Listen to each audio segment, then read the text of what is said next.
वैष्णवी, प्रखर, तान्या, तनय, नियति, वेदांश।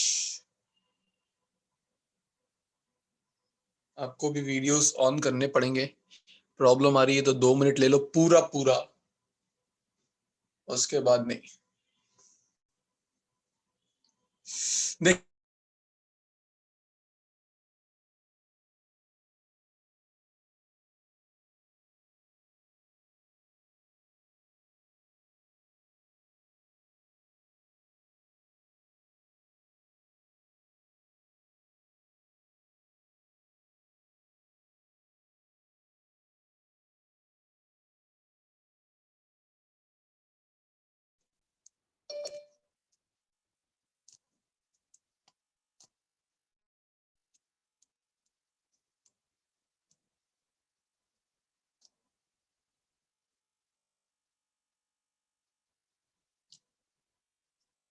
यस या ना?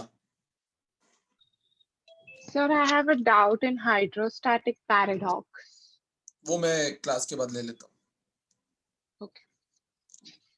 चलिए, सो सबसे पहले इस जो लेट आए हैं उनके लिए भी मैं बता देता हूँ कि 15.2 में हमने एक टॉपिक ऑलरेडी इस बैच में कर लिया था, which is equation of continuity. आप सब जानते होंगे, बड़ा इजी टॉपिक था इक्वेशन ऑफ कंटिन्यूटी। वो ये बोलता था कि अगर एक नॉन यूनिफॉर्म क्रॉस सेक्शन का वायर आप कंसिडर कर रहे हो, जैसे ये एक छोटा क्रॉस सेक्शन है, जस्ट अ मिनट यार, इतने सारे फोन कॉल्स, और ये एक बड़ा क्रॉस सेक्शन है, तो यहां का एरिया कुछ A1 होगा और यहां का एरिया कुछ A2 होगा। तो इक्वेशन ऑफ कंटिन्यूटी ये बोलता था कि जो एरिया होता है वो स्पीड से इनवर्सली प्रोपोर्शनल होता है। मतलब जिस साइड का एरिया ज्यादा होगा वहां पे लिक्विड की स्पीड ऑटोमेटिकली कम हो जाएगी। जैसे जब आप पाइप को आगे से प्रेस करते हो तो लिक्विड दूर तक जाता है। क्यों? क्योंकि आपने क्रॉस सेक्शनल एरिया को कर दिया होता है कम। कम करते से स्पीड लिक्विड का बढ़ जाता है और वो दूर तक जा पाता है। यही होता है equation of continuity. So the product of area and speed at any cross section of the tube is always constant. This is what we called equation of continuity. तो अगर यहां पर A1 है एरिया, तो यहाँ की स्पीड V1 होगी। यहाँ का एरिया A2 है तो यहाँ की स्पीड V2 होगी। आप देख सकते हो कहाँ की स्पीड आपको ज्यादा लगेगी based on cross section area. तो कभी फ्यूचर में मुझे ये यूज करना पड़ा A1 V1 is equal to A2 V2, तो क्या मैं कर सकता हूं? बिकॉज यहाँ का एरिया इंटू स्पीड का प्रोडक्ट यहाँ के एरिया इंटू स्पीड के प्रोडक्ट के बराबर ही होना चाहिए। ऑलराइट, अब आता है बर्नौलीज प्रिंसिपल।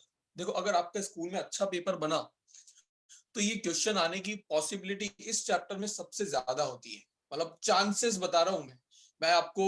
वो है अपना वेदर फोरकास्टिंग वाला सिस्टम है, चांसेस बता दिए जाते हैं ये कब आने वाला है, बट जरूरी नहीं है आएगा ये बारिश। तो वैसे ही है कि अगर इस चैप्टर में से सबसे ज्यादा इंपॉर्टेंट मुझे कुछ लगता है कि भाई ये तो आपको कर ही लेना चाहिए, तो वो इक्वेशन ऑफ कंटिन्यूटी होता है। तो वो मैं लिखवाता हूं।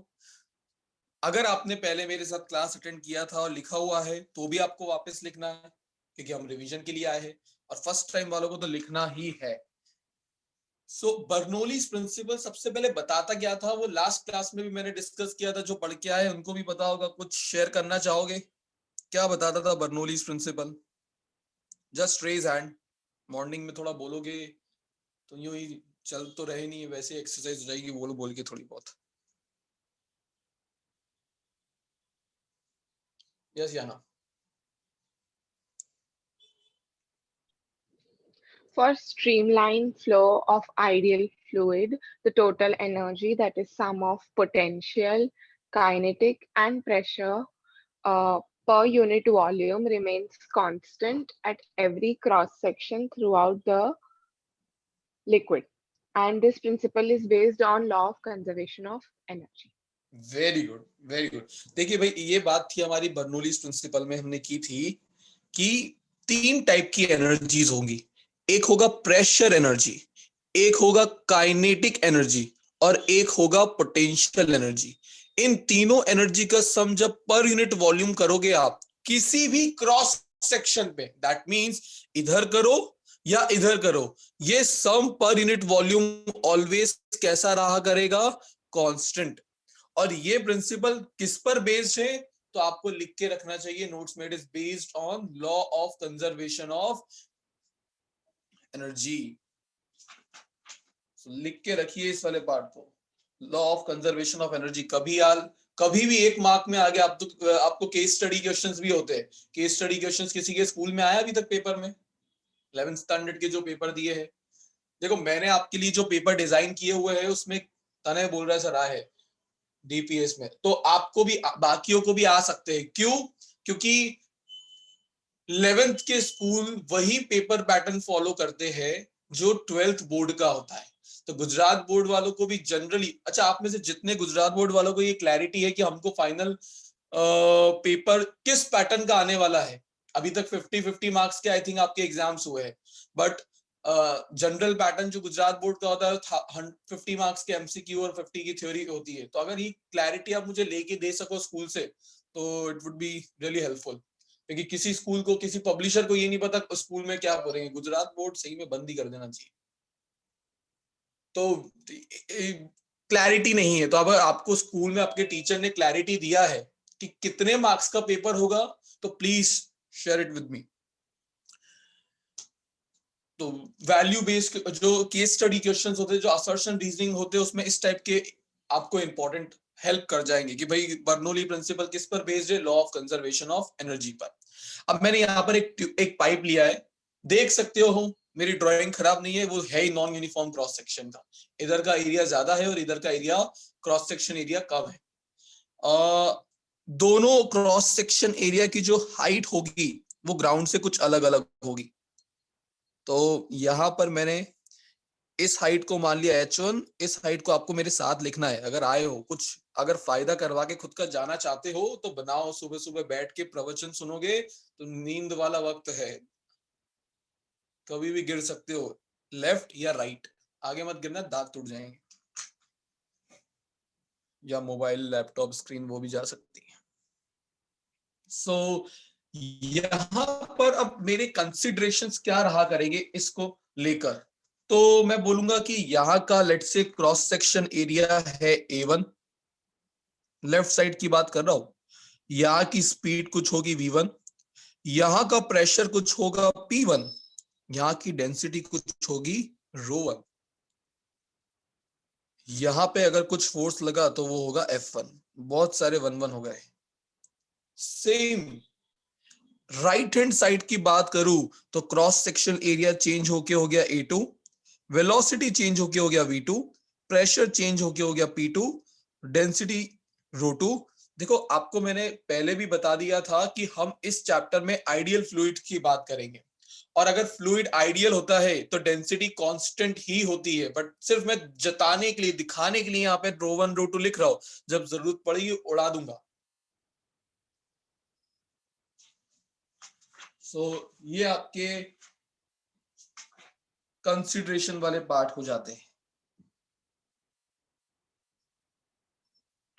जब जिसको सिंपल सा रूल है समझ आ जाए तो थम्स अप दे देना, ना समझ आए तो हैंड रेस कर लेना। हाँ तने लिख सकता है यहाँ पे F2 फोर्स, दिल पे मत ले, लिख सकता है तन तन। हाँ ठीक है।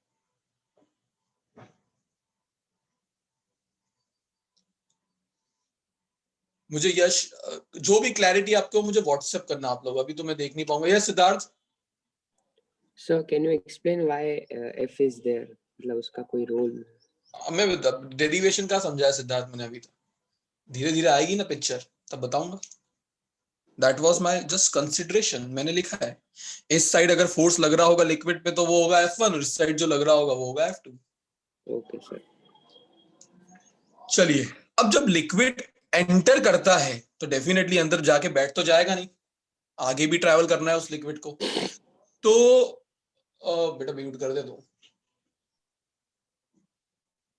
तो मैं ये कह सकता हूं कि डेल्टा टी टाइम में जो लिक्विड यहां था वो यहां पहुंच गया होगा,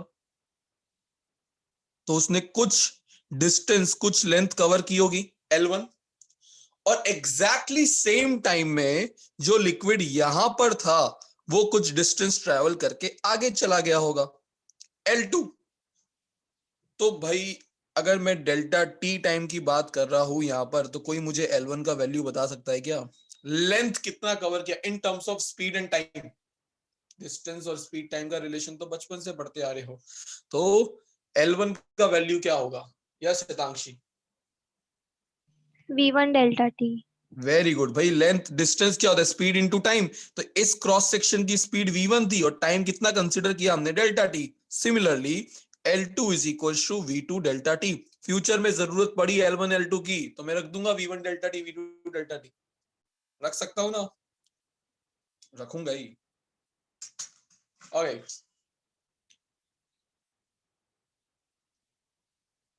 अब डेरिवेशन को स्टार्ट करता हूं मैं।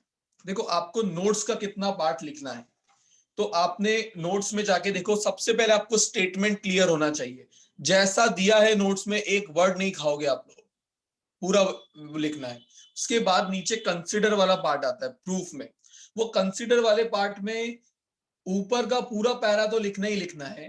कहां तक लिख सकते हो वो मैं बता देता हूं।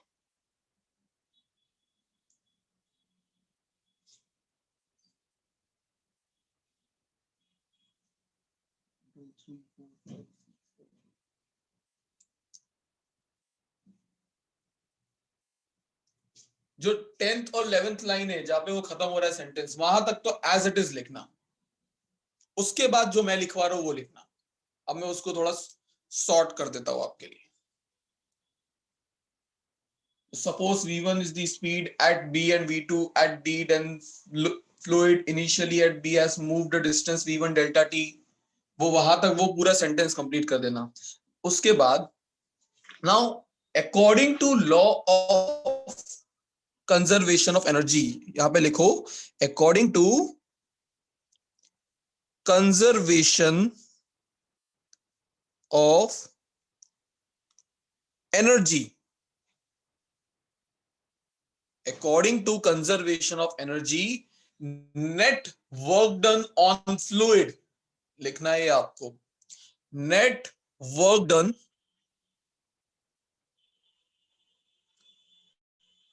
on fluid is equal to change in kinetic energy of fluid. Net work done on fluid is equal to change in kinetic energy of fluid plus change in potential energy of fluid. ये होगी आपकी backbone इस पूरे session का, मतलब session sorry इस derivation का। इन तीनों चीजों को ही फाइंड आउट करना है। अगर ये कर लिया डेरिवेशन खत्म हो जाएगा। तो according to conservation of energy, जो कुछ भी वर्क डन फ्लूइड पे होगा, the net work done on the fluid would be equal to the sum of change in kinetic energy of fluid and potential energy of fluid. अब सबसे difficult task क्या है इसमें? ये निकालना। अगर आपने net work done on fluid निकालना सीख लिया तो ये तो आप बचपन से निकालते आ रहे हो, काइनेटिक एनर्जी का चेंज एंड पोटेंशियल एनर्जी का चेंज, वो तो आप वैसे ही निकाल दोगे। तो सबसे पहले फोकस इस पे करते हैं हम कि इसको कैसे निकालें। यहां पे जो नेट वर्क डन हो रहा है फ्लूइड पे वो दो टाइप के होंगे। एक जब फ्लूइड एंटर हो रहा होगा, एक जब फ्लूइड बाहर निकल रहा होगा। तो इसको मैं लिख देता हूं W net on fluid is equal to work done while entering, work done while entering plus work done while leaving। Entry के वक्त जो वर्क डन हो रहा है प्लस बाहर निकलते वक्त वर्क डन हो रहा है। अब हमें यह पता है कि जो वर्क होता है वो फोर्स और डिस्प्लेसमेंट का प्रोडक्ट होता है। तो भाई सिद्धार्थ, इधर कुछ फोर्स लग रहा होगा, बिकॉज ऑफ दैट फोर्स वो अंदर जा रहा है, अदरवाइज जाएगा ही क्यों जब तक उसको अंदर भेजा ना जाए।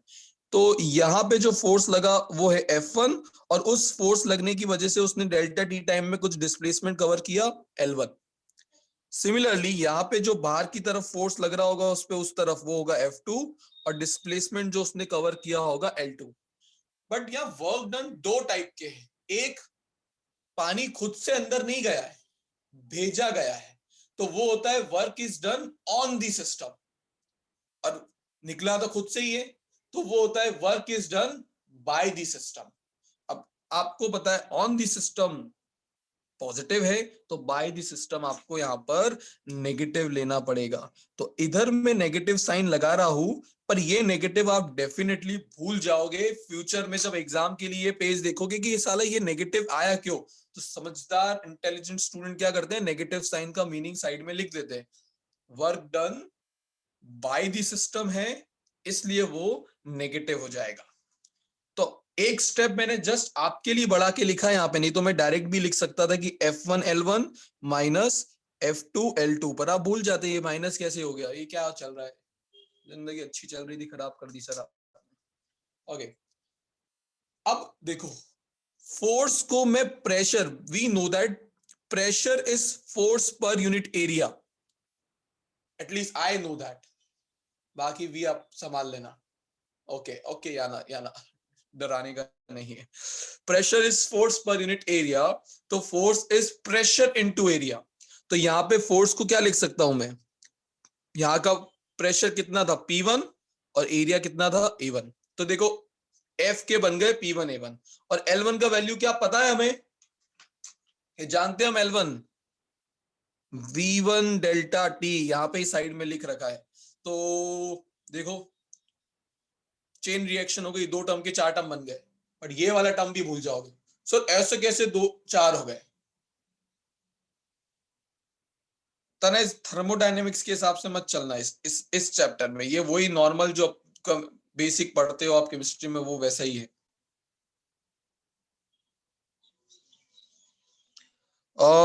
बाकी वापस से F2 की जगह माइनस ये हो गया P2 A2, और लेंथ कितना हो जाएगा V2 डेल्टा टी। देखो तुम्हारे लिए इतनी मेहनत करो, अलग अलग पेन से लिख रहा हूं, भूल मत जाना ये 2 के 4 कैसे हुए, चेन रिएक्शन कैसे बन गई।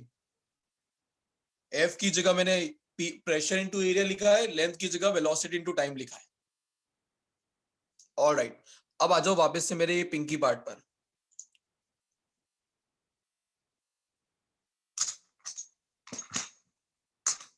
अगर A1 V1 is equal to A2 V2 होता है, तो दोनों साइड क्या मैं मल्टीप्लाई कर सकता हूं डेल्टा टी से, ये मेरा अधिकार है, मैं कर सकता हूं। दोनों साइड किया है मैंने, ऐसा तो ना एक साइड किया है। V1 डेल्टा टी, इधर देखना,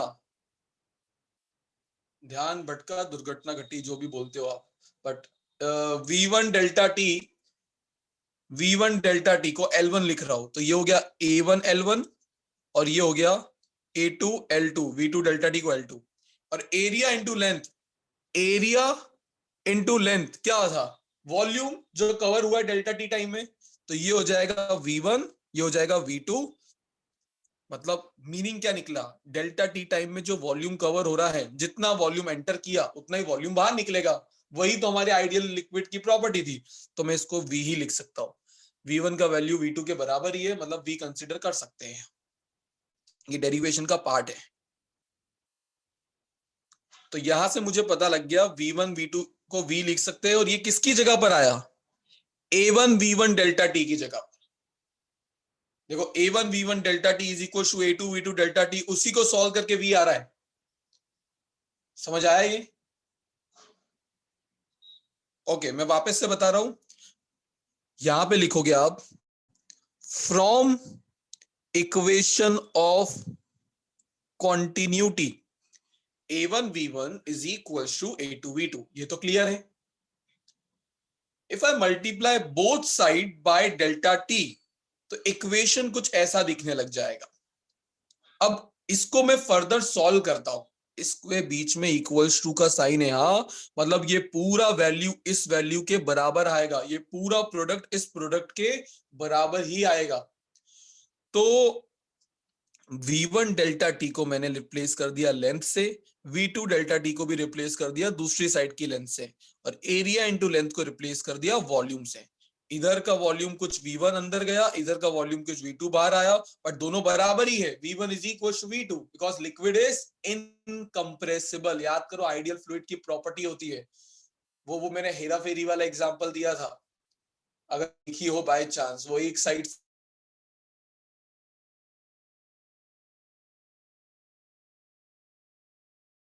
इनइक्वेबल सिस्टम। पीछे 3 लोग को बेटा 4 लोगों को ठूस दो, 5वां जब जाएगा तो एक तो गिरेगा उस साइड से।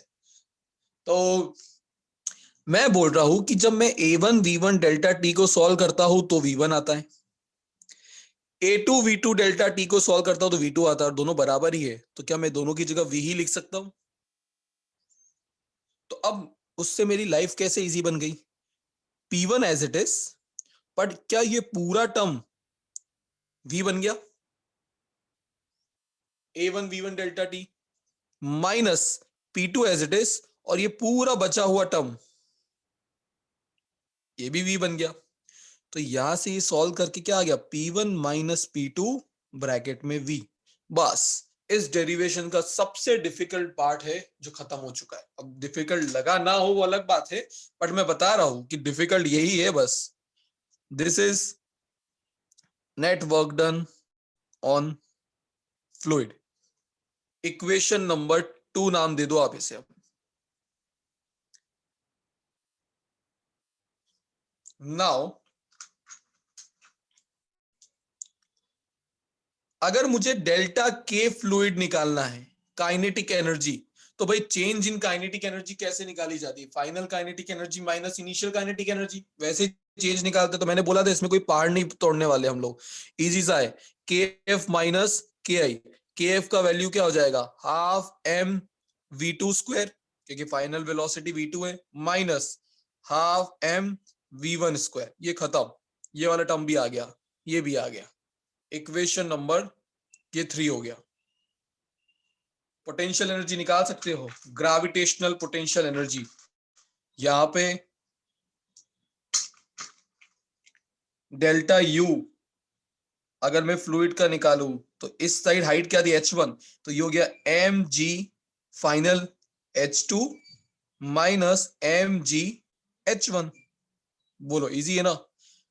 ये आ गया चेंज इन पोटेंशियल एनर्जी। अब आपके पास इक्वेशन नंबर 1 में रखने के लिए तीनों है, 2, 3 एंड 4। तो अगला टर्म क्या लिखोगे? Put the value of equation number 2, 3 and 4 in equation number 1। कर दो अपनी कॉपी में फटाफट। मुझे तो पेज हटाना पड़ेगा क्योंकि इस पेज पे आएगा नहीं। तो पहले ऐसा करो जिसको इस पेज की जरूरत है कि सर लिख तो लिया पर फॉर फ्यूचर रेफरेंस या आपने बड़ा कलरफुल किया हुआ है तो हम रख लेते, तो स्क्रीनशॉट ले लो।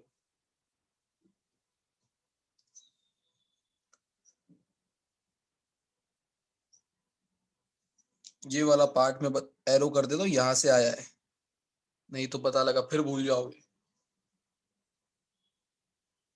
ओके सो जैसे ही सब्स्टिट्यूट करेंगे वैल्यूज को, तो पहले हमारा net work done on fluid था। Net work done on fluid क्या है पहले लिखना पड़ेगा। Put the value of equation 2, 3 and 4 in equation 1। तो ये लिखने के बाद ये LHS में क्या आ जाएगा? P1 माइनस P2 ब्रैकेट के बाहर V इज इक्वल्स टू, फिर था चेंज इन काइनेटिक एनर्जी, तो वो क्या हो जाएगा? Half m V2 square minus half m V1 square plus m g H2 minus m g H1। देखो ये आ गया change in kinetic energy of fluid, change in potential energy of fluid, net work done on fluid. So यहाँ ना हमने क्या किया, हमने जो इक्वेशन नंबर 2, 3 और 4 निकाली थी वो इक्वेशन नंबर 1 में जाके सब्स्टिट्यूट कर दी। तो 1 में पहले क्या था? Net work done on fluid, वो इधर आ गया। ये चेंज इन काइनेटिक एनर्जी, ये चेंज इन पोटेंशियल एनर्जी। अब देखो divide above equation by volume, divide both side by volume। ये लिख लेना वहां पर, क्योंकि हमने स्टेटमेंट में पढ़ा था पर यूनिट वॉल्यूम, याद है? 3 एनर्जी का सम पर यूनिट वॉल्यूम, तो उसके लिए वॉल्यूम से डिवाइड करना पड़ेगा मुझे।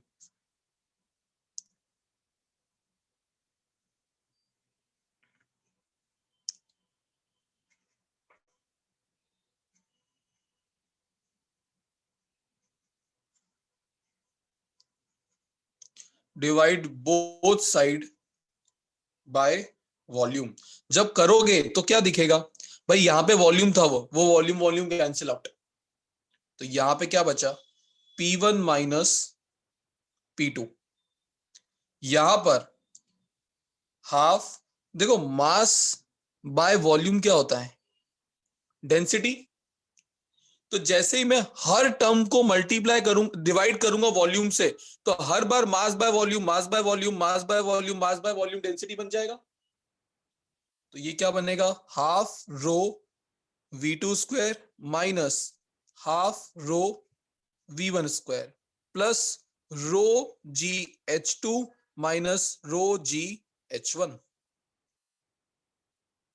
सिर्फ मैंने मास को रो से रिप्लेस कर दिया, क्यों, क्योंकि मास पर यूनिट वॉल्यूम होता है डेंसिटी। अब जितनी भी क्वांटिटी में 1 1 आ रहा है उनको LHS में लिख दो और 2 2 वाले को RHS में लिख दो।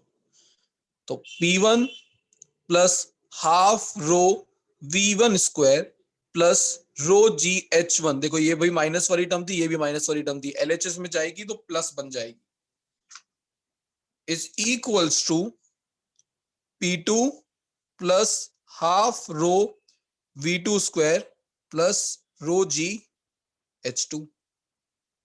हेंस प्रूफ, तीन एनर्जीज का sum per unit volume is constant at every cross section of the tube, क्योंकि ये क्रॉस सेक्शन 1 की बात हो रही है, क्रॉस सेक्शन 2 की बात हो रही है, तीनों का सम इक्वल आ गया।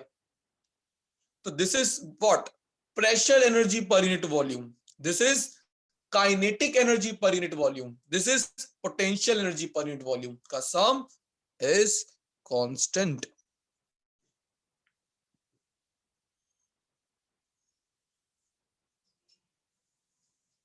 तो अब आपसे कोई पूछे बर्नौली इक्वेशन कैसी दिखती है, तो आप कैसे बताओगे, P plus half rho V2, sorry half rho V square plus रो GH, इन तीनों का सम हमेशा कांस्टेंट होता है।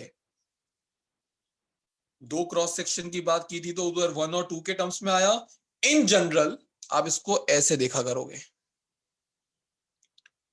और कभी भी सम कांस्टेंट होता है, इसका मतलब क्या होता है कि अगर कोई एक क्वांटिटी बढ़ी तो दूसरी को कम होना पड़ेगा to make that sum constant. ठीक है, ये बड़े इसके एप्लीकेशन बहुत ज्यादा आते हैं, अगर जब आपने चैप्टर किया था तो आपको याद आया होगा। So this is all about Bernoulli's principle. अच्छे से लिखोगे, डायग्राम में कंजूसी नहीं करनी है, स्कूल में भी थोड़ा मतलब अच्छा फैलाकर लिखना है चीजों को, डायग्राम बड़ा बनाओ, पेज आपको घर से नहीं लेके आने होते स्कूल में, तो चिंता मत करो, 2 3 भी यूज करोगे तो।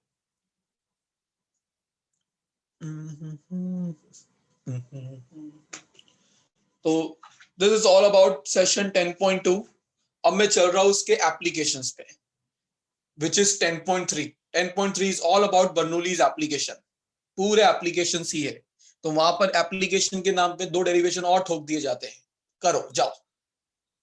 सो टॉरिसलीज लॉ एंड वेंचुरी मीटर,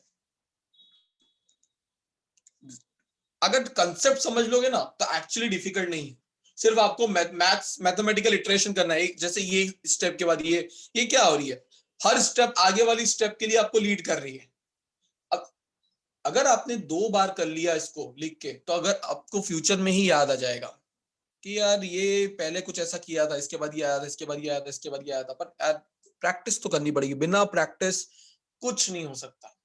कोई जड़ी बूटी नहीं है, मैंने आपको खिलाई और आपको सब कुछ आ गया। टीचर के एफर्ट्स हमेशा 30% होते हैं, 70% एफर्ट स्टूडेंट के होते हैं, और एक्चुअली इसको 10% और कम कर दिया जाता है। टीचर 20 होता है, 80%। जब आपको लगता है कि मुझे 90 प्लस स्कोर करना है, 80 प्लस स्कोर करना है, 70 प्लस भी स्कोर करना है, तो आप ये एक्सपेक्ट नहीं कर सकते हो कि टीचर एग्जाम में पेपर लिख के आ जाए।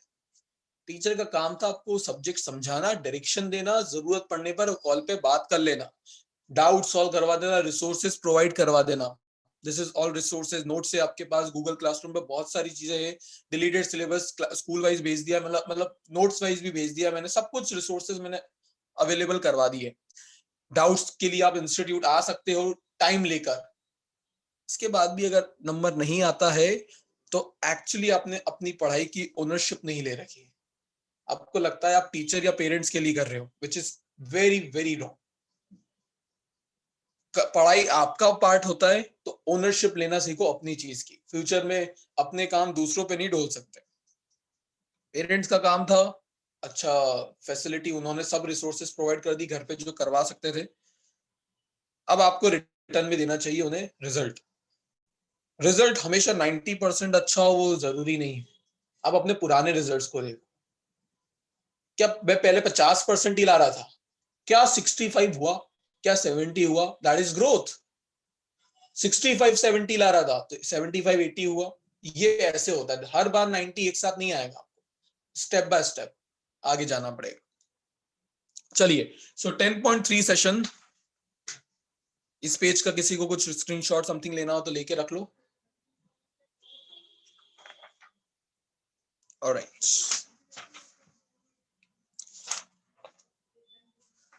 10.3 सेशन में आता है टॉरिसलीज लॉ। बहुत ही खराब स्टेटमेंट लगता है पढ़ने पर, बट क्या करें, याद तो करना पड़ेगा। तो मैं आपको मीनिंग समझा सकता हूं, याद तो आप ही को रखना है।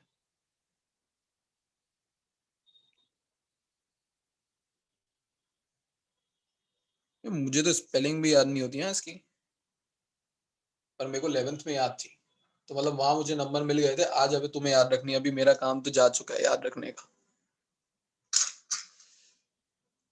देखो, अगर आप एक बॉल को फ्री फॉल करवाते हो इस तरीके से, पेन को मैंने फ्री फॉल करवाया, तो किसी भी टी टाइम के बाद अगर उसकी स्पीड आपको निकालनी हो तो क्या फॉर्मूला यूज करते हो आप मैकेनिक्स में? ये था इनिशियली रेस्ट पे था, मैंने छोड़ दिया, बताओ 5 सेकंड के बाद स्पीड का फॉर्मूला क्या होगा?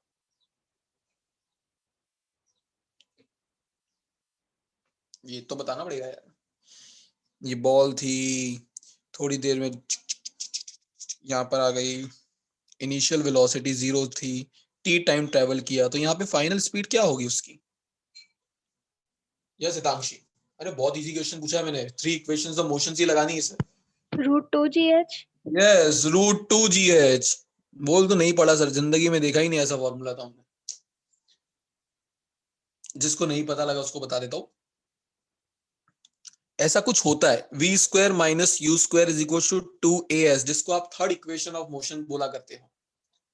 तो इनिशियल वेलोसिटी है 0, फाइनल वेलोसिटी है v²। 2, जब कोई चीज फ्री फॉल करती है तो एक्सेलरेशन बन जाता है acceleration due to gravity, and displacement उसने कितना कवर किया, तो कुछ h जितना कवर कर लिया होगा नीचे, तो h, तो v का वैल्यू कितना आ गया, √2gh। तो अब से याद रखना, ड्यूरिंग फ्री फॉल अगर आपको दुनिया में किसी भी ऑब्जेक्ट की स्पीड निकालनी हो तो आपको सिर्फ 2gh लगाना होता है रूट में, जिसमें आपको सिर्फ ये पता लग जाए कि कितनी हाइट से उसे ड्रॉप किया है आपने, तो उसी की तो जरूरत थी, बाकी 2 और g तो कांस्टेंट है। तो ये फॉर्मूला होता है एक फ्रीली फॉलिंग ऑब्जेक्ट की वेलोसिटी निकालने का। टॉरिसलीज ने भी यही कहा। उसने क्या कहा, उसने कंटेनर बनाया, चलो कंटेनर बनाया,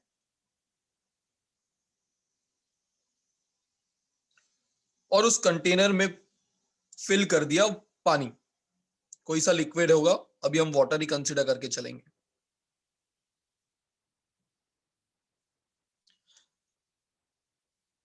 सो यहां आ गया हमारा, इस लेवल तक है वाटर।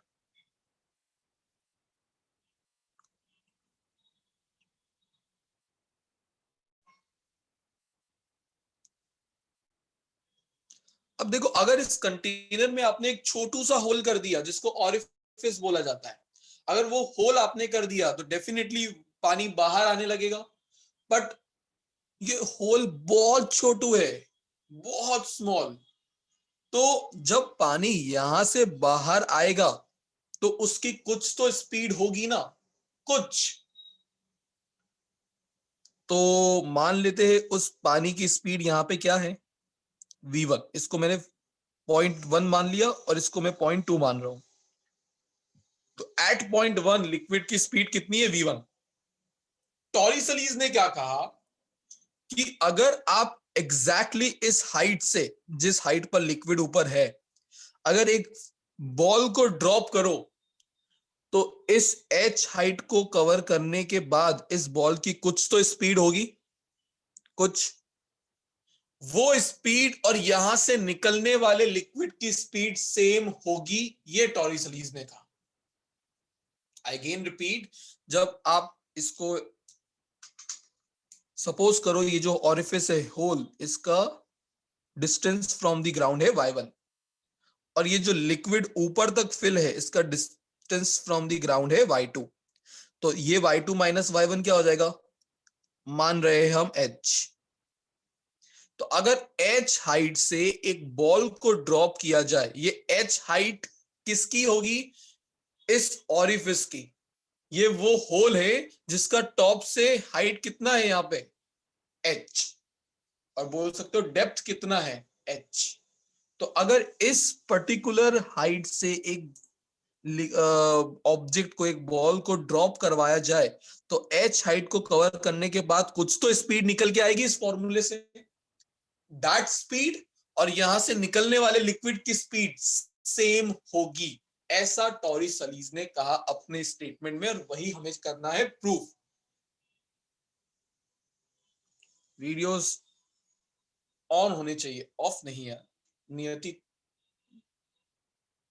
फेनिल फिनाइल कर, चल जल्दी कर, होशियार।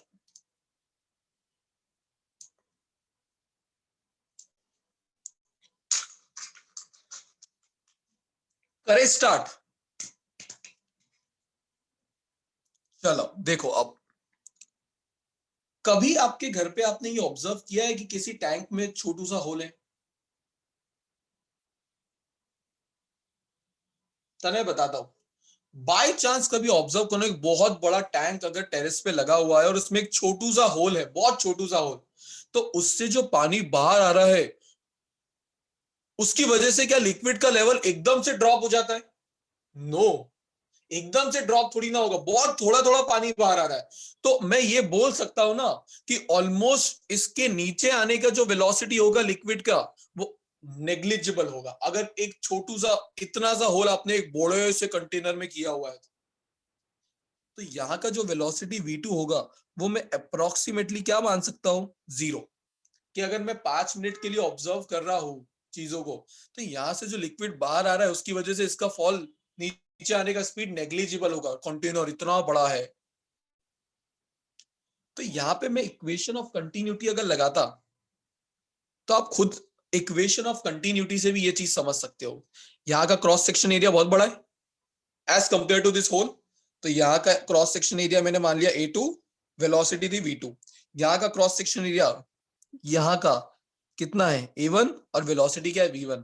We know that A1 v1 जो होता है वो A2 v2 के बराबर होना चाहिए।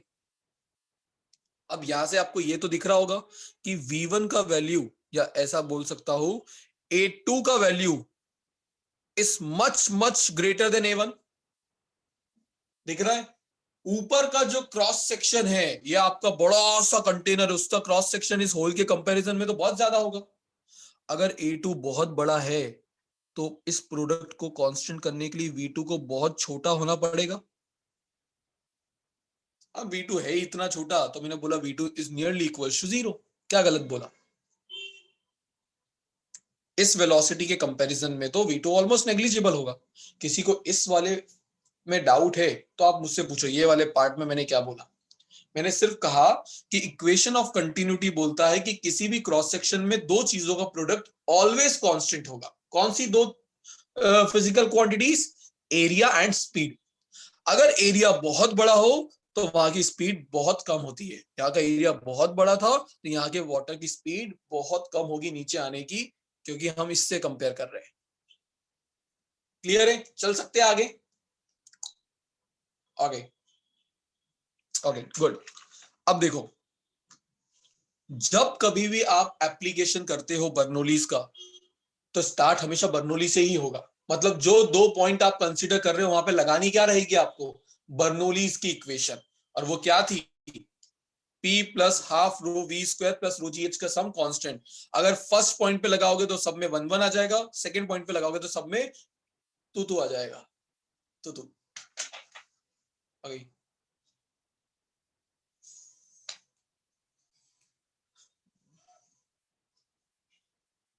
तो लगा देते हैं। Apply Bernoulli's at point 1 and point 2। Point 1 पे मैं लिखूंगा उसे P1 plus half rho V1 square plus rho GH1। और अच्छा H1 कितना है इस केस का हमारा, अच्छा 1 की केस में तो 1 ये वाला पॉइंट है, तो H1 कितना हो जाएगा Y1। तो मैं डायरेक्ट Y1 लिखूं तो किसी को पेट तो दर्द नहीं होगा, मैंने हाइट Y1 कंसीडर की डायग्राम में तो Y1 लिख दिया है, इज इक्वल टू P2 ये ऊपर वाला point, P2 plus half rho V2 square plus रो G Y2। तो मैंने 2 पॉइंट्स पे बर्नौली को अप्लाई कर दिया। हमें निकालना क्या है, V1 का वैल्यू। तो आपके पूरे फोकस किधर होने चाहिए, V1 को निकालने पर, क्योंकि हम क्या डेरिवेशन करते करते ये भूल जाते हैं निकालने क्या चले थे। तो आपको ये पता होना चाहिए अल्टीमेटली सब्जेक्ट किसको बनाना है, V1 को। अगर V1 को सब्जेक्ट बनाना है तो V2 का तो काम ही क्या हुआ यहां पर, इस V2 को तो मैं चेंज कर देता हूं।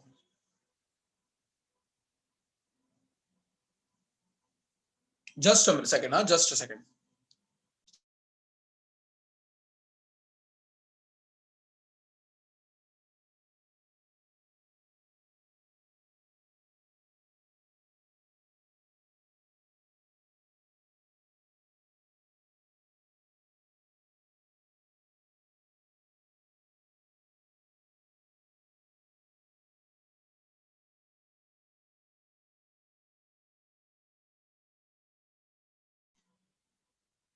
ऑलराइट चलिए। सो अभी मैंने बताया कि V2 का वैल्यू तो ऑलमोस्ट नेग्लिजिबल है, नियरली इक्वल टू 0।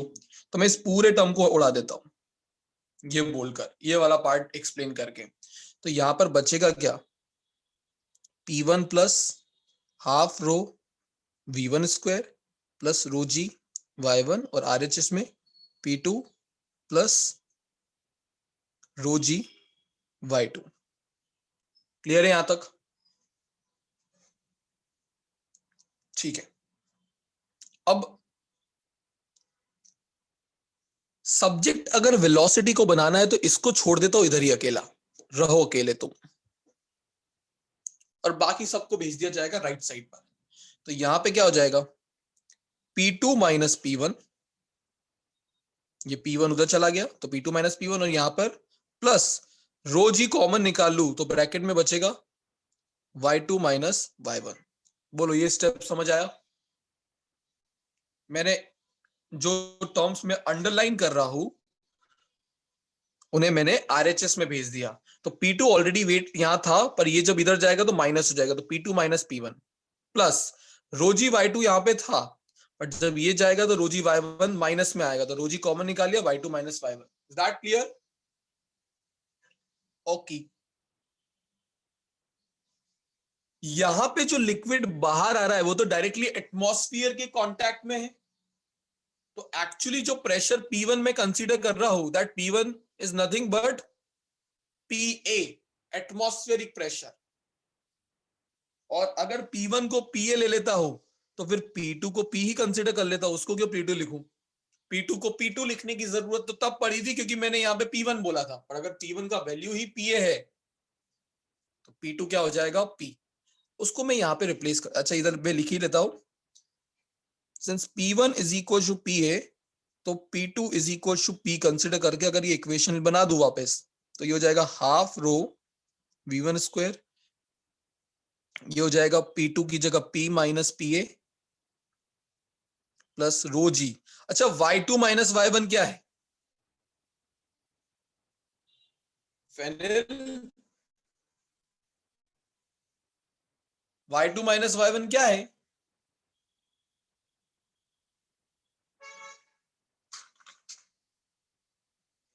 हमें डायग्राम में देख के बताना है। देखो sir y2 minus y1 h। As तो क्यों वो तारे जमीन वाले पे कौन सा है उसकी तरह बिहेव कर रहा था, नहीं ढूंढ रहा था ये क्या हो रहा है, ये नहीं नहीं, नंबर इधर उधर कहाँ जा रहे हैं, पकड़ के रखो इनको। तो y2 minus y1 I is don't- h, yes। y2 minus y1 is h। Hmm, अच्छा वेलोसिटी को सब्जेक्ट बना लो, तो v1 square is equal to 2 p1 minus pa। देखो 2 उधर जाएगा और डेंसिटी नीचे आएगा रो, प्लस वो चीज इसके साथ भी होगी, तो 2 रो जी एच बाय रो, रो से रो कैंसिल, तो v1 कितना आया, under root 2 p minus p a by rho plus 2 g h. This is your final velocity जो बाहर आ रही है। वो इतना टफ लगा नहीं, सिर्फ मैंने आपको बताया दो इक्वेशंस बर्नौली की 2 पॉइंट पे लगाओ और ये करते चले जाओ। अब प्रॉब्लम क्या है यहां पर, किसी को आइडेंटिफाई हुई जो मैंने स्टार्टिंग में टॉरिसलीज बताया था उसके बेसिस पर? केओशा, क्या जो टॉरिसलीज ने बोला था वो प्रूफ हो गया या नहीं हुआ? नहीं हुआ सर। क्या बोला था केओशा टॉरिसलीज ने? कि v√2gh के इक्वल होगा। मतलब जो लिक्विड यहां से बाहर आ रहा है उस लिक्विड की वेलोसिटी उस बॉल की वेलोसिटी के बराबर होनी चाहिए, जिसको अगर हम h साइड से फेंके तो यहाँ पे उसकी वेलोसिटी कितनी हो जाती है, √2gh। पर यहाँ तो एडिशनल टर्म भी आ रहा है, तो एक्चुअली टॉरिसलीज लॉ इस केस में एप्लीकेबल प्रूफ नहीं होगा, उसके लिए एक स्पेशल केस कंसिडर करना पड़ेगा आपको। कैसा केस? ये छत को उड़ा दो, ये जो टॉप है उसको उड़ा दो। अगर आपने टॉप को उड़ा दिया, ये वाला पार्ट ओपन कर दिया, तो अब क्या यहां वाला लिक्विड भी एटमॉस्फेयर के कांटेक्ट में आ गया? क्योंकि पहले तो क्लोज कंटेनर था, बट अगर मैं कर दूं कंटेनर को फॉर ओपन कंटेनर, क्या P2 का वैल्यू यहां पे जो मैंने P2 लिया था वो भी PA के बराबर ही हो जाएगा? अगेन रिपीट, जिसको अभी तक हम P2 को P मान रहे थे, अगर मैं इस कंटेनर को ओपन कर देता तो क्या वो भी एटमॉस्फेरिक प्रेशर के ही बराबर हो जाता? यस, हो जाता। अगर हो जाता तो यहां पर P की जगह क्या लिख देता मैं,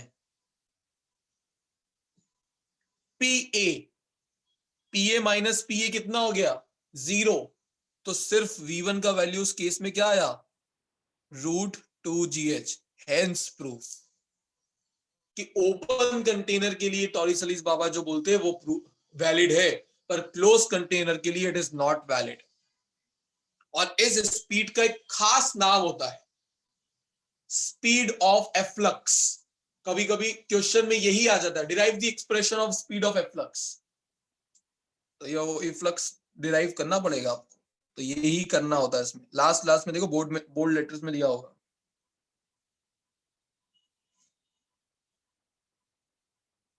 So this is all about Torsely's law.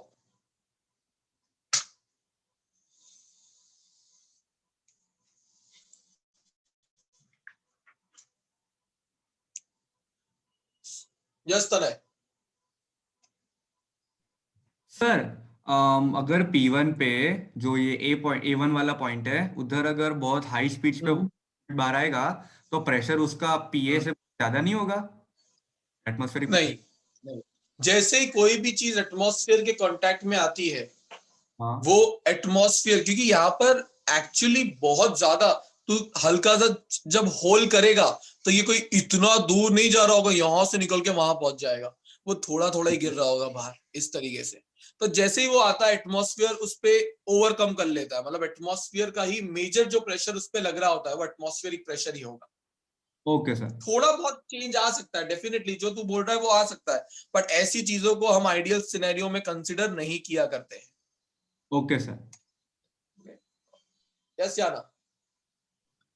Sir speed of efflux मतलब वो स्पीड आउटवर्ड है? यस, आउटवर्ड मतलब जो ये इससे निकल रहा है ना स्पीड, वो उस किससे? स्पीड की बात कर रहा है, ऑरिफिस से, होल से। ओ यही तो टॉरिसलीज लॉ था यार, क्यों बेइज्जती करा दी तुमने सॉरी। कि इधर से निकलने वाली स्पीड लिक्विड की स्पीड बॉल की स्पीड के बराबर होगी, तो वही √2gh हमने प्रूव किया। ओके चलिए, ये पेज की भी हो गई कुर्बानी, नया पेज लाते हैं। Venturi meter.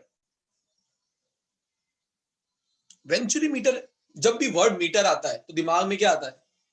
Thermometer, metre scale, और बहुत सारे मीटर है, ओडोमीटर, स्पीडोमीटर। बेसिकली हर मीटर करता क्या है? मेजर, कुछ ना कुछ वो मेजर कर रहा होता है, कोई ना कोई फिजिकल क्वांटिटी को मेजर करता है। तो एग्जैक्टली वेंचुरी मीटर भी एक ऐसा डिवाइस है जो कुछ तो मेजर करेगा। वो आपको बताना है पढ़ के क्या मेजर करेगा। मेरा काम था मीटर बताना। गैल्वेनोमीटर, एमीटर, वोल्ट मीटर, फलाना मीटर, मतलब बहुत सारे मीटर्स होते हैं, अभी 12th में और आएंगे। तो वेंचुरी मीटर किस चीज को मेजर किया करता है?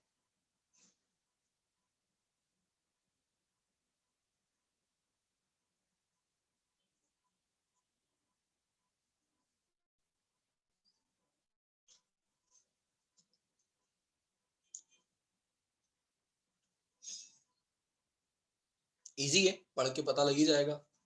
नियति इसको मेजर करता है। It is used to measure the rate of flow of liquid through a pipe. Rate of flow का मतलब क्या होता है? रेट ऑफ फ्लो अगर अलग अलग टर्म्स में बोलूं तो पहला बोलूंगा मैं वॉल्यूम पर यूनिट टाइम। भाई कितना अमाउंट लिक्विड का पर यूनिट टाइम एक पाइप के क्रॉस सेक्शन से पास हो रहा होगा, उसको मेजर करता है। रेट ऑफ फ्लो, कितना वॉल्यूम ऑफ लिक्विड पर यूनिट टाइम पास हो जाएगा, that is rate of flow. जरूरत क्या है भाई? हम दूसरी कंट्री से ऑयल लेते हैं, ऑयल ट्रांसफर करवाते हैं, तो ऐसा थोड़ी ना वो किलो किलो नाप के दे रहे होते हैं, ये ले 1 किलो, ये ले 2 किलो। अरे भाई बहुत तादाद में ऑयल आता है, पेट्रोल आता है, क्रूड ऑयल आ रहा होता है। तो वहां पर क्या होता है, जिस पाइपलाइन, जिस बड़ी लाइंस के थ्रू ये ट्रांसफर हो रही होती है, वहां पर लगा दिया जाता है ये वेंचुरी मीटर। और वो वेंचुरी मीटर हमको पता लगा लेता है कि कितना volume per unit time pass हो रहा है। तो आइडिया लग जाएगा कि भाई इतनी देर के लिए अगर हमने इस पाइप में ऑन किया था, इस नल को ऑन, टैप को ऑन किया था, तो भाई इतना पानी लिक्विड उस तरफ फ्लो हो चुका है। बेस्ड ऑन दैट वो हमसे पैसे ले लेते हैं, हम उनको पैसे दे देते हैं। ये इजी करके मैंने बता दिया, चीजें बड़ी कॉम्प्लिकेटेड है ऐसा नहीं है, बट बेसिकली इस टाइप के फ्लो को अगर आपको मेजर करना हो तो वेंचुरी मीटर का यूज किया जाता है। कभी भी कोई पाइप में से लिक्विड फ्लो हो रहा होता है तो पर यूनिट टाइम कुछ तो वॉल्यूम ऑफ लिक्विड पास हो जाता होगा। तो अगर ये डिवाइस को लगा दिया जाए तो वो कितना पास हुआ होगा वो हम कैलकुलेट कर सकते हैं। ओके, आगे लगी, चलो तो पहले बना लेते हैं diagram, diagram. Again non uniform cross section की बात होगी, तो यहां पर इस तरीके से एक बड़ा क्रॉस सेक्शन होगा और एक छोटा क्रॉस सेक्शन होगा। ये वो एंड होगा जिसको डायरेक्टली पाइप में जाके फिट कर दिया जाता है। ये वो एंड होगा जिसको डायरेक्टली पाइप में जाके हम फिट कर देते हैं। नीचे हमने लगा दिए यू ट्यूब मैनोमीटर।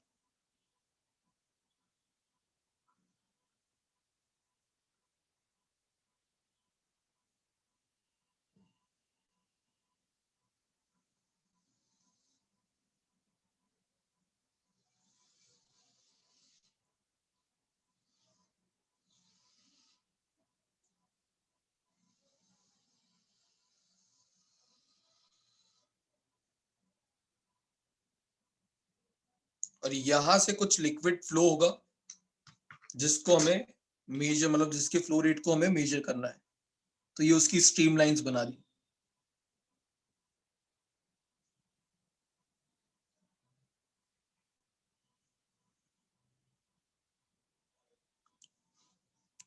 ये बड़ा क्रॉस सेक्शन है तो इसको नोट्स में कैपिटल ए लिया गया है।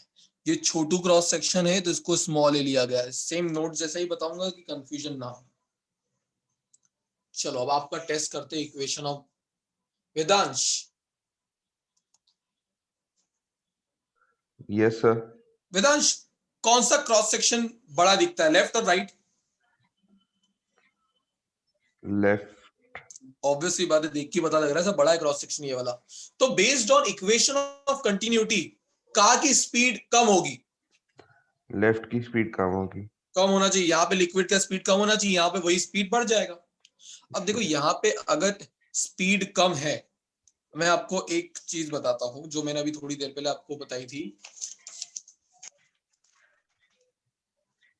ये ऑलमोस्ट अगर इन दो पॉइंट्स पे मैं इक्वेशन ऑफ कंटिन्यूटी लगाऊं, ध्यान से देखना इन दो पॉइंट्स पे, तो ये दोनों पॉइंट्स का जो हाइट है ग्राउंड से वो ऑलमोस्ट सेम रहेगा।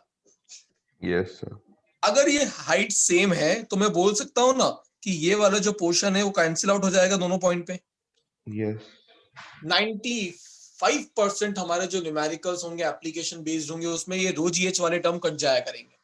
तो अब बचा क्या इक्वेशन में? सिर्फ pressure plus half rho v square का सम जो कि कांस्टेंट होना चाहिए। यस। अब अगर यहां का स्पीड हो गया कम due to greater cross section, bigger cross section area, यहां का स्पीड हो गया कम, तो यहां पे प्रेशर बढ़ना चाहिए यस। क्योंकि सम को कांस्टेंट रखना है। तो यहाँ पे प्रेशर होगा ज्यादा और यहाँ पे होगा प्रेशर कम। क्या ये सबको पता लगा? यस। वेदांश को तो लग गया, बाकियों को लगा? ठीक है, ऑलराइट, थैंक यू वेदांश। अब देखो यहाँ पे ये जो मैंने ब्लैक कलर की ट्यूब बनाई है इसको बोलते हैं यूट्यूब मैनोमीटर। ये करता क्या है? प्रेशर डिफरेंस को मेजर करता है। सपोज करो सिर्फ एक यूट्यूब, मतलब यूट्यूब दिखने वाली यूट्यूब, नॉर्मल यूट्यूब, हम भी सर रोज देखते हैं यूट्यूब, वो वाला नहीं, पर ये यूट्यूब में अगर मैं आपको कोई लिक्विड फिल कर दूं तो दोनों साइड वो इक्वल अमाउंट पर आ जाएगा इस तरीके से। बट अगर एक साइड से प्रेशर लगाया जाए तो अगर ये वाला लिक्विड नीचे जाएगा तो ये वाले को ऊपर आना पड़ेगा। ये तो समझ में आता है। तो यहां पे क्या हुआ? Due to this pressure difference, क्योंकि यहां का प्रेशर ज्यादा था तो यहां का लिक्विड जाने लगेगा नीचे और यहां से उतना ही लिक्विड आने लगेगा ऊपर। समझ आई क्या ये बात? जो लेवल पहले सेम था, due to this pressure difference ये लिक्विड अब कितना ऊपर चला गया? H height. अब अगर इधर का प्रेशर था P1 और इधर का प्रेशर था P2, तो यहाँ पे ये जो P1 माइनस P2 है वो ऑलरेडी हमने निकालना सीखा है, वो रो जी एच के बराबर होता है डिफरेंस फर्स्ट सेशन में। दो पॉइंट्स के बीच का pressure difference is rho g h. तो अगर इस पर्टिकुलर लिक्विड की जिसको हमने ट्यूब में फिल किया है उसकी डेंसिटी मैं मान रहा हूं रो एम, जनरली मर्क्यूरी फिल किया जाता है बट ये एम मर्क्यूरी के लिए रिप्रेजेंट नहीं हो रहा है, ये मीडियम के लिए रिप्रेजेंट हो रहा है। डेंसिटी ऑफ दैट लिक्विड जो इसमें फिल करेंगे हम, तो रो एम इधर का डेंसिटी जी तो जी होगा और एच जितना हाइट ये ऊपर गया है, क्या उसके प्रोडक्ट से मुझे यहाँ का प्रेशर डिफरेंस मिल जाएगा P1 माइनस P2। तो फ्यूचर में अगर मैं आपसे पूछूं क्या P1 माइनस P2 का वैल्यू पता है, तो आप बता सकते हो रो जी एच, और एच क्या लोगे? जितना एच ये ऊपर गया है। एक डिवाइस होता है मैनोमीटर, सेशन 1 में इसका टॉपिक दिया हुआ है। किसी को डाउट यहां तक? क्या किया? लगा दूं बर्नौली, कर दूं खत्म? ठीक है, दो पॉइंट्स कंसीडर किए। पॉइंट नंबर 1 नाम दे दिया जाता है, जिसको नामकरण कर देते, दिस इज पॉइंट नंबर 1 और दिस इज पॉइंट नंबर 2। यहां पर हम लगाएंगे बर्नौली। तो पहले बर्नौली लगा, अब हाइट सेम है देखो, तो हाइट वाला पार्ट कैंसिल आउट करके लिख रहा हूं मैं, या मैं छोड़ो मैं लिख देता हूं फिर कैंसिल आउट करूंगा। P1 प्लस रिस्क नहीं लेने का, नहीं तो क्या तुमने कांड कर दिया तो प्रॉब्लम हो जाएगी। Half rho V1 square, P1 plus half rho V1 square plus rho g H1 is equals to P2 plus half rho V2 square plus rho g H2, क्योंकि H1 H2 बराबर है तो ये हो जाएगा कैंसिल आउट, तो बचेगा क्या सिर्फ P1 plus half rho V1 square is equals to P2 plus half rho V2 square. अच्छा मुझे ये बताओ हमें कौन सी स्पीड निकालने में फायदा है?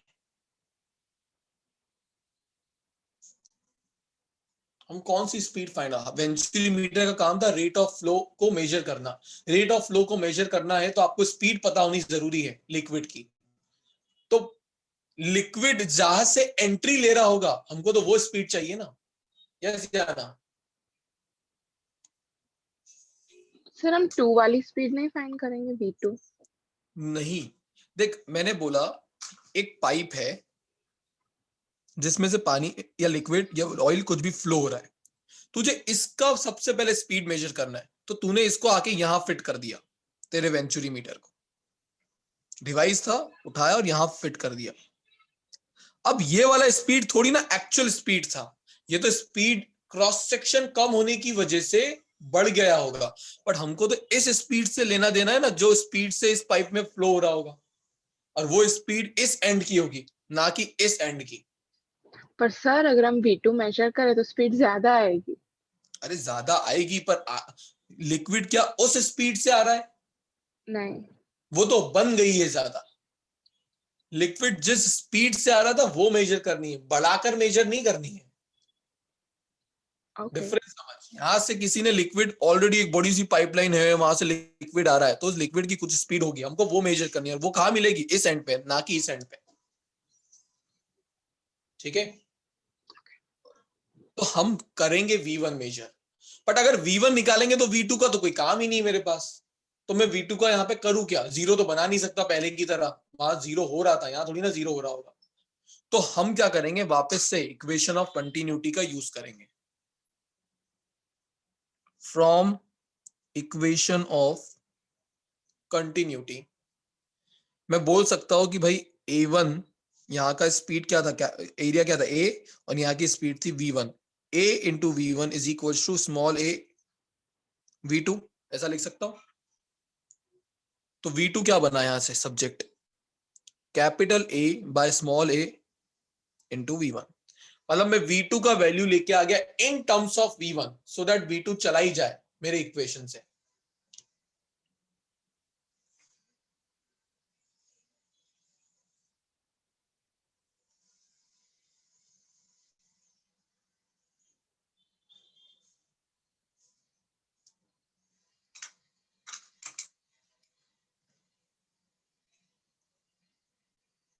अब देखो इस वाले पूरे टर्म को मैं LHS में भेज रहा हूं प्रेशर वाले को, तो ये हो गया P1 माइनस P2, और इस वाले को मैं RHS में भेज रहा हूं तो ये हो गया half rho V2 square minus half rho V1 square,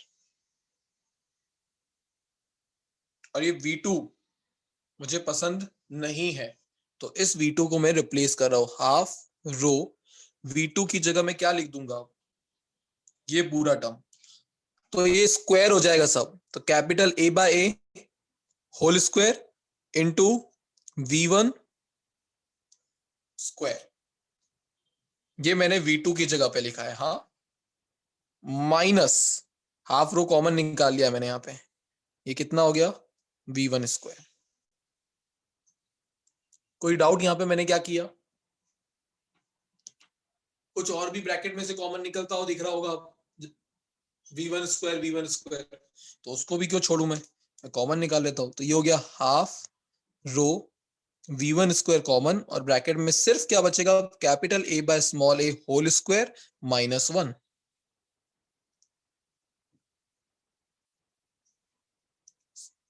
कुछ नहीं करना है, V1 को सब्जेक्ट बना दो, आंसर आ गया, खत्म, खलास।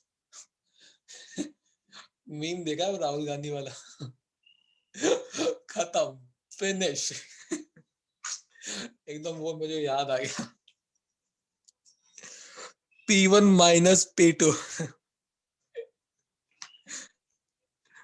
सो V1 को सब्जेक्ट बना दिया जाए तो 2 सबसे पहले उधर चल जाएगा, द 2 P1 माइनस P2 सबसे पहले वो गया। अब ये वाली टर्म नीचे जाने वाली है, तो ये हो गया रो।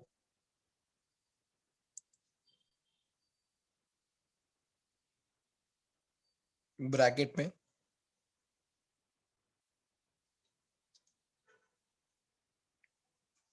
और V1 स्क्वायर था, देखो कितना छोटा फॉर्मूला है। सो अब इसको थोड़ा सा सिंप्लीफाई मैं और कर सकता हूं। एक फॉर्मूला तो ये बना है, और कभी P1 माइनस P2 का वैल्यू दिया ही ना हो तो सिर्फ बोला हो कि भाई P1 माइनस P2 की जगह ये हाइट, जब ये फ्लो हुआ तो ये 10 सेंटीमीटर ये हाइट बढ़ गई।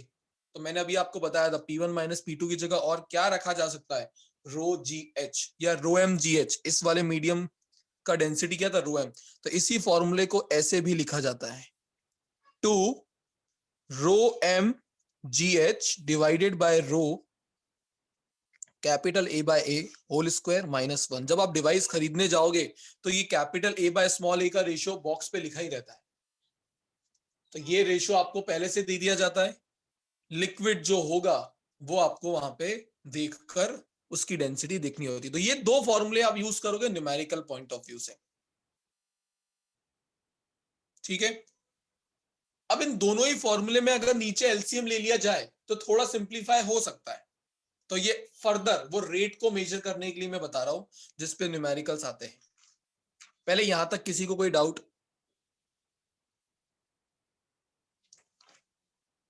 नोप, ऑलराइट, चलो। तो इसका अगला स्टेप अगर मैं लिखता,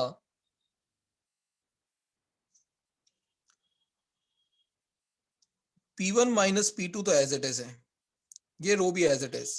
यहां पे नीचे ब्रैकेट में क्या आएगा एलसीएम लेने के बाद, ए स्क्वायर माइनस ए स्क्वायर और डिवाइडेड बाय ए स्क्वायर। पर उस ए स्क्वायर को ऊपर भेज सकता था मैं, वापस से देखो, ए स्क्वायर यहाँ पे एज इट इज, नीचे वाला ए स्क्वायर इधर गया तो ए स्क्वायर बचा, पर नीचे whole divide by a square भी होगा, उसको मैं यहां भेज सकता हूं।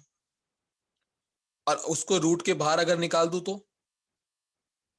तो बाहर सिर्फ स्मॉल ए बचेगा एक। जिसने इधर ध्यान नहीं दिया उसको पता ही नहीं लगा होगा।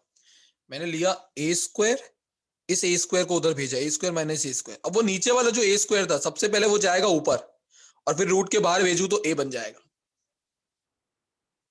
बोलो समझ आई है ना, या ना? दिमाग लगाया ना, ठीक है। सेम इधर भी किया जा सकता है, 2 रो एम जी एच, ये एम सबस्क्रिप्ट में है, ए बाहर अंडर रूट रो ए स्क्वायर माइनस ए स्क्वायर स्मॉल ए। ऊपर वाली डेंसिटी नीचे वाली डेंसिटी से अलग है। रो किसकी डेंसिटी थी, जो लिक्विड यहां फ्लो हो रहा है, और रो एम किसकी डेंसिटी थी, जो लिक्विड यहां पे फिल किया गया है।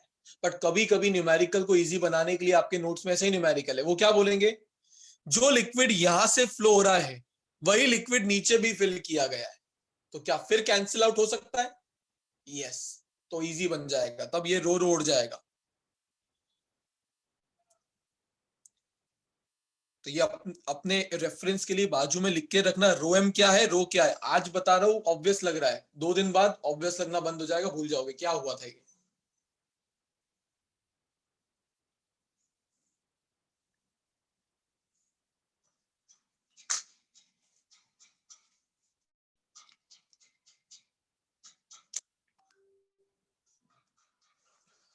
यहां तक कोई डाउट हो पूछो, अदरवाइज जो फॉर्मूले में डिराइव करवाना चाहता था, एक जो नोट्स में नहीं दिया है बट पूछा जाता है न्यूमेरिकल, इसके जस्ट एक स्टेप आगे का 2 लाइन का है, वो करवा देता हूं।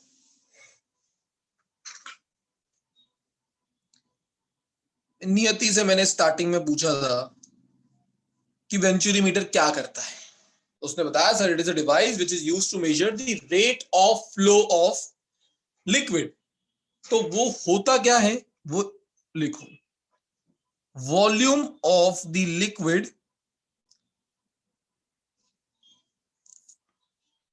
फ्लोइंग, ये नोट्स में लिखना, कॉपी में मत लिखना, वहीं पे जहां जगह है बाजू बाजू में लिख लो। Volume of the liquid flowing out per second, per second कितना वॉल्यूम बाहर आ रहा है लिक्विड का, वो निकालना है। तो इस रेट को रिप्रेजेंट किया जाता है Q से। अब इधर से अलग अलग साइड में देख लो, वॉल्यूम पर सेकेंड मतलब मैं वॉल्यूम पर यूनिट टाइम निकाल रहा हूं। वॉल्यूम को लिखा जाता है एरिया इंटू लेंथ, और लेंथ अपॉन टाइम क्या होता है? स्पीड। तो एक्चुअली एरिया इंटू स्पीड ही वो रेट ऑफ फ्लो होता है। याद करो, ये एरिया इंटू स्पीड और क्या होता है? Equation of continuity. जाके देखो इक्वेशन ऑफ कंटिन्यूटी में कहीं फ्लो रेट लिखा हुआ है प्रोडक्ट को?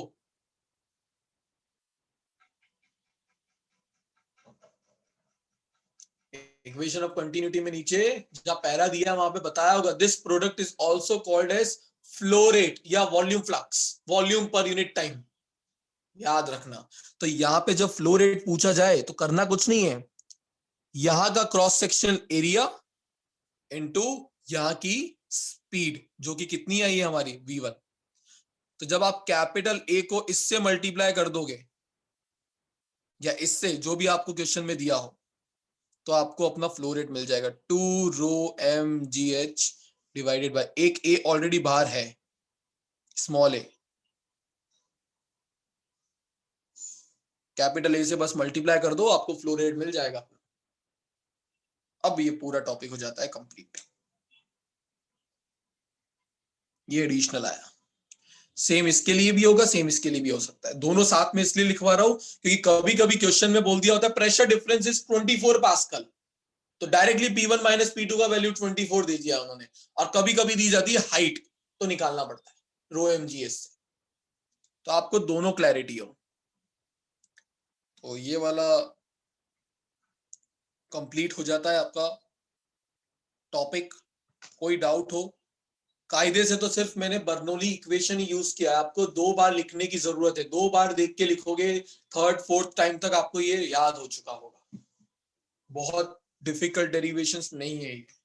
तो डेरिवेशन से डरने के बजाय उनको ट्रिक लगाओ कैसे याद किया जा सकता है।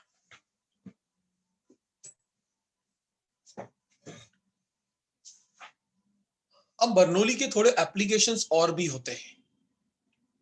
तो जैसे आपको एप्लीकेशंस यहाँ पे नीचे दिए हुए हैं, बॉल का एप्लीकेशन,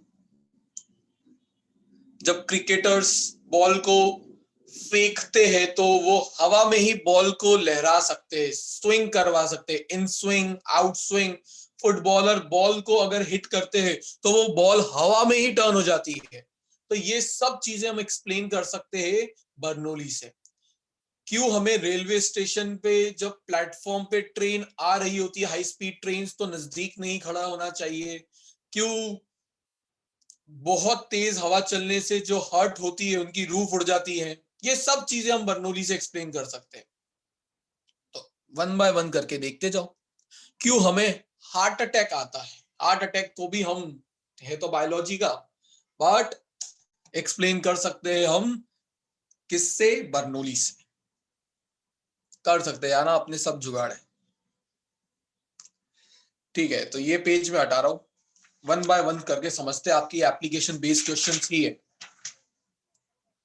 मैंने आपको बताया 95 या एप्लीकेशन बेस में, तो मैं बोलूं 100% एप्लीकेशन बेस में वो जो थर्ड टर्म होता है ρgh वाला, वो कैंसिल आउट हो जाएगा आंसर करते वक्त। तो सिर्फ एक्चुअली बर्नौली बचेगा कितना? P प्लस हाफ रो V स्क्वायर का सम कांस्टेंट। ρgh वाला पार्ट कैंसिल आउट हो जाता है क्योंकि जिन 2 पॉइंट पे हम लगा रहे होंगे हर बार वो पॉइंट सेम ही हाइट पर होंगे। तो यहां से पता लगता है कि अगर स्पीड कहीं पर बढ़ेगी, कहीं पर स्पीड बढ़ी, तो ये पूरा प्रोडक्ट बढ़ने वाला है। अगर ये पूरा प्रोडक्ट बढ़ा तो उस जगह प्रेशर को होना पड़ेगा कम, और अगर स्पीड कम हुई तो प्रेशर को बढ़ना पड़ेगा। ये तो समझ में आता है सबको, सम को कांस्टेंट रखने के लिए। तो स्टार्ट करते हैं बेसिक हर्ट वाले एग्जांपल से कि क्यों थंडरस्टॉर्म, मतलब बेसिकली बहुत तूफान आया हुआ है, तो ये हर्ट की रूफ्स उड़ जाती है। तो देखो, हर्ट के अंदर की स्पीड ज्यादा होगी कि हर्ट के बाहर एयर की स्पीड ज्यादा होगी? डेफिनेटली बाहर होगी। अगर और बाहर की स्पीड ज्यादा है तो बाहर का प्रेशर कम हो जाएगा अकॉर्डिंग टू बर्नौलीज। अगर वो प्रेशर बाहर का कम हो गया पर अंदर की स्पीड तो कम थी ना, अंदर तो ऑलमोस्ट हर्ट के अंदर थोड़ी ना तूफान आया हुआ है, बाहर आया हुआ है, तो अंदर का प्रेशर तो कंपैरेटिवली ज्यादा ही होगा। तो क्या आपको यहां पर प्रेशर डिफरेंस क्रिएट होता हुआ दिख रहा है इनसाइड और आउटसाइड में? अंदर का प्रेशर बहुत ज्यादा हो चुका है as compare to outside pressure. Due to this pressure difference एक फोर्स लगता है अंदर से बाहर की तरफ। हमेशा याद रखना, प्रेशर डिफरेंस, प्रेशर क्या होता है? फोर्स पर यूनिट एरिया, और फोर्स क्या हो जाता है? प्रेशर या प्रेशर डिफरेंस इनटू एरिया। तो हमेशा जहां पर भी प्रेशर डिफरेंस होगा वहां पे क्या लगने वाला है? फोर्स। कहां से कहां की तरफ? From high pressurised region to low pressurised region. तो अंदर से बाहर की तरफ लगेगा एक फोर्स और झोपड़ी की रूफ उड़ जाएगी। समझ आया ये वाला पार्ट? सेम रेलवे स्टेशन की बात करें, ये हमारा होता है रेलवे ट्रैक, और जस्ट यहीं पर हमारा होता है प्लेटफॉर्म। जनरली जब हाई स्पीड, आप यहां पे खड़े हो, आप यहां हो, जब हाई स्पीड ट्रेन आती है तो वो हाई स्पीड ट्रेन अपने आगे साथ वाली एयर को भी स्पीड दे देती होगी। खुद आ रही है तो जो एयर उसके कांटेक्ट में आई उसकी भी वेलोसिटी बढ़ गई, मतलब आपके आगे वाले रीजन की वेलोसिटी बढ़ जाती है। अगर आपके आगे वाले रीजन की वेलोसिटी बढ़ गई तो प्रेशर कम हो जाएगा, है ना? ये केवी ना भाई, क्लास खत्म होने के बाद क्या आना होता है क्लास में? ठीक है, वेलोसिटी बढ़ने पर प्रेशर कम। सिमिलरली आपके पीछे वेलोसिटी कम है तो वहां का प्रेशर ज्यादा हो जाएगा। तो आप अपने आप को इमेजिन करो, आपके पीछे का प्रेशर बैक साइड पे ज्यादा है और आगे कम है, तो आपको क्या लगेगा? ट्रेन आपको अपनी तरफ सक करेगी, क्योंकि आपको due to this pressure difference आपको एक फोर्स फील होगा, और एल्स आपको लग रहा है पीछे से धक्का पड़ा, एक आया धक्का, फिजिकली नहीं होगा पर फील होगा।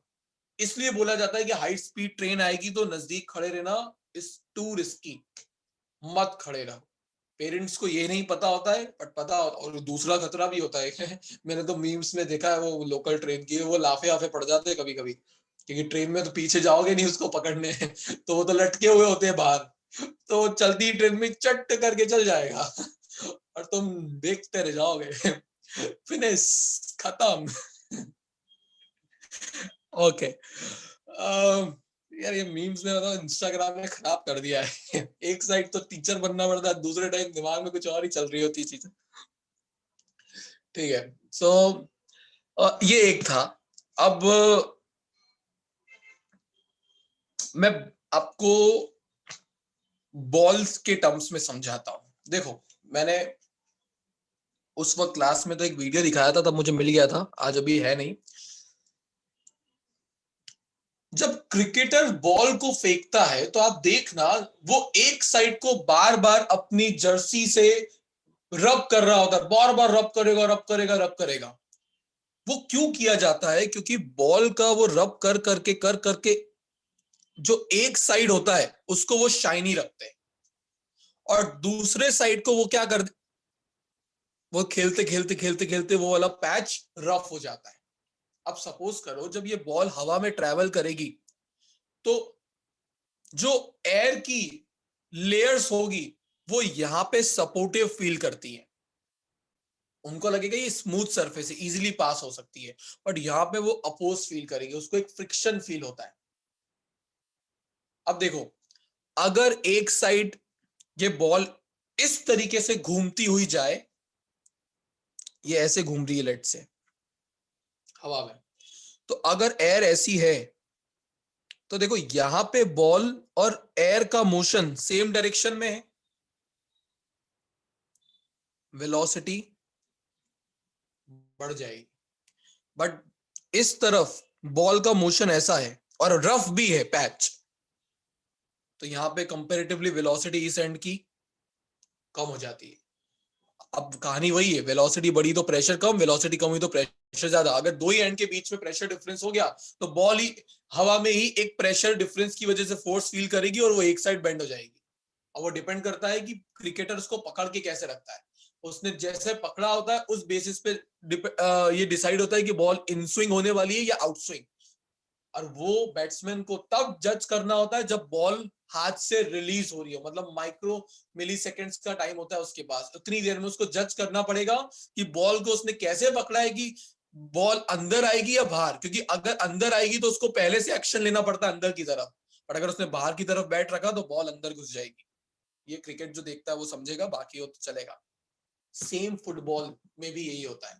फुटबॉल में जैसे मेसी हो गया, डेविड बैकहम हो गया, इनकी फ्री किक बड़ी जोरदार होती है। ये जनरली जब पर्सन बॉल पास होती है, एक पर्सन दूसरी को हवा में पास देता है, तो बॉल आपको सीधी जाते हुए नहीं दिखेगी, सारी ऐसे बेंड होते हुए जाते हुए दिखती है। सेम रीजन, इसको बोलते हैं मैग्नस इफेक्ट। मैं आपको एक वीडियो दिखाता हूं, अगर मैंने क्लास में आपको नहीं दिखाया था आई डोंट नो, बट मैं आपको एक वीडियो दिखाता हूं मैग्नस इफेक्ट का। Just a second.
Screen visible है? अब आवाज देख लेना, कम ही आएगी। Recently, some friends of mine went to the Audible? Gorman Dam in Tasmania, which is 126.5 meters or 415 feet high. Then they dropped a basketball over the edge. You can see that the basketball gets pushed around a bit by the breeze, but it lands basically right below where it was dropped. Now watch what happens when they drop another basketball, but this time with a bit of backspin. Whoa, where did they go?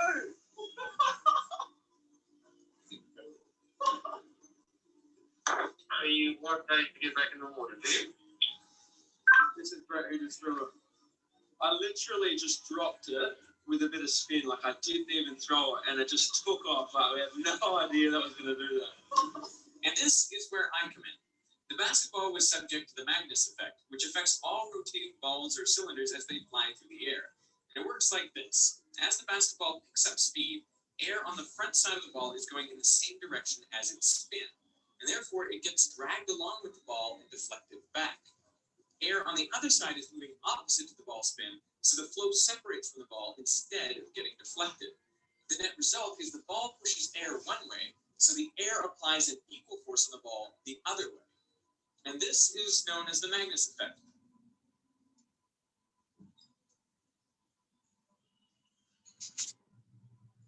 समझ आई? तो cool है Magnus effect, जो footballer cricketer सब use करते हैं। बहुत जगह use होता है।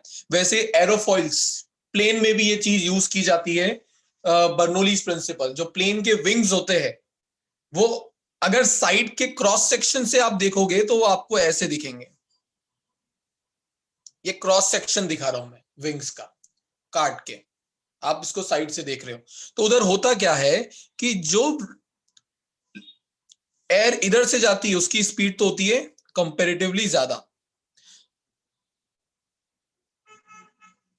रुक जाओ, वेट करो।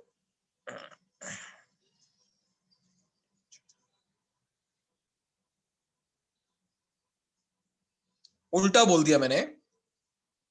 जितनी भी ये शेप इस तरीके से डिजाइन किया जाता है कि ऊपर वाली जो स्पीड होती है वो बढ़ जाती है एयर की, उसकी वजह से ऊपर का प्रेशर हो जाता है कम, और नीचे वाली स्पीड होती है कम एज कंपेयर टू, तो यहां का प्रेशर बढ़ जाता है। Due to this pressure difference wings पे एक ऊपर की तरफ फोर्स लगता है और वो लिफ्ट हो जाते हैं ऊपर की तरफ। आप देखोगे कभी अगर विंग साइड बैठे हो तो विंग्स पर फ्लैप मूव कर रहे होते हैं।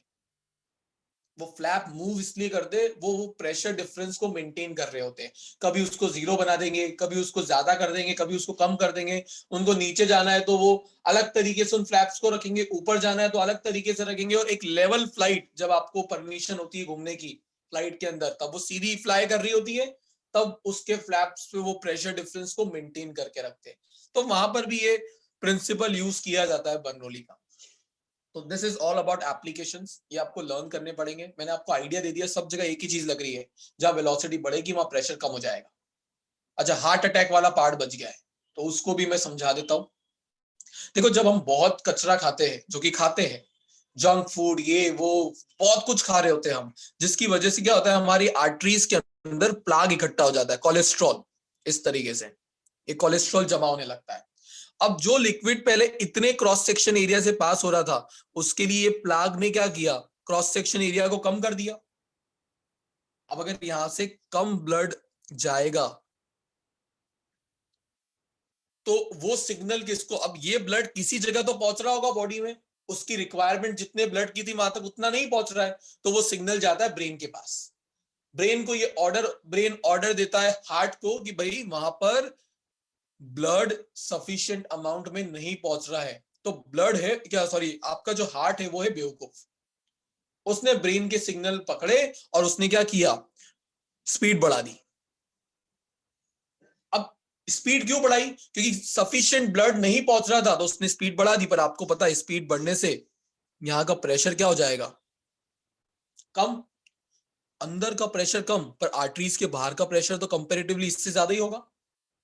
तो बाहर का प्रेशर ज्यादा है, अंदर का प्रेशर कम है। Due to this pressure difference artery पे लगता है फोर्स और आर्टरी स्क्वीज हो जाती है, और जगह कम हो गई, और कम ब्लड पहुंचेगा। वही सिग्नल ब्रेन के पास जाएगा, ब्रेन किसको डिलीवर कर देगा, हार्ट को। हार्ट फिर से स्पीड बढ़ा देगा बिना सोचे समझे। फिर से हार्ट ने स्पीड बढ़ाई, स्पीड बढ़ी, प्रेशर हो गया और कम, बाहर का प्रेशर अभी भी ज्यादा है, आर्टरी स्क्वीज, अल्टीमेटली ब्लॉक हो गई, आर्टरी कोलैप्स हो जाएगी और आपको हार्ट अटैक आ जाएगा। इस तरीके से ब्लड भी समझाया जा सकता है बर्नौली से, ठीक है। तो वापस से, जब आर्टरीज के अंदर बहुत सारा आप जंक फूड खाओगे, बहुत सारी चीजें खाते हो जिसकी वजह से प्लाग इकट्ठा होने लगता है, कोलेस्ट्रॉल इकट्ठा होने लगता है। ड्यू टू दैट यहाँ का क्या होता है, एरिया कम हो जाता है। अब अगर एरिया कम हो जाएगा तो कम ब्लड सप्लाई हो रहा होगा, बट बॉडी के उस पार्ट की रिक्वायरमेंट ज्यादा ब्लड की थी, तो वो किसको भेजेगा भाई, वहां का हेड ऑफ डिपार्टमेंट ब्रेन ही है, वही सब कंट्रोल करता है। तो ब्रेन ने को गया सिग्नल कि उस जगह पर ब्लड कम पहुंच रहा है, ब्रेन ने क्या किया, ट्रांसफर कर दिया हार्ट को, पहुंचाओ।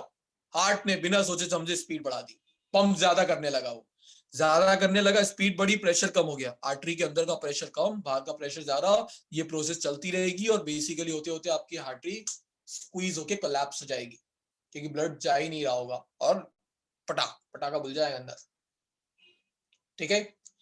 सो this is all about session 2 and session 3। पढ़ो, डाउट्स पूछो, न्यूमेरिकल सॉल्व करो। वीडियो लेक्चर ऑलरेडी अवेलेबल है, नहीं हो तो मुझसे मांग लेना न्यूमेरिकल्स और इनके। Bye bye everyone.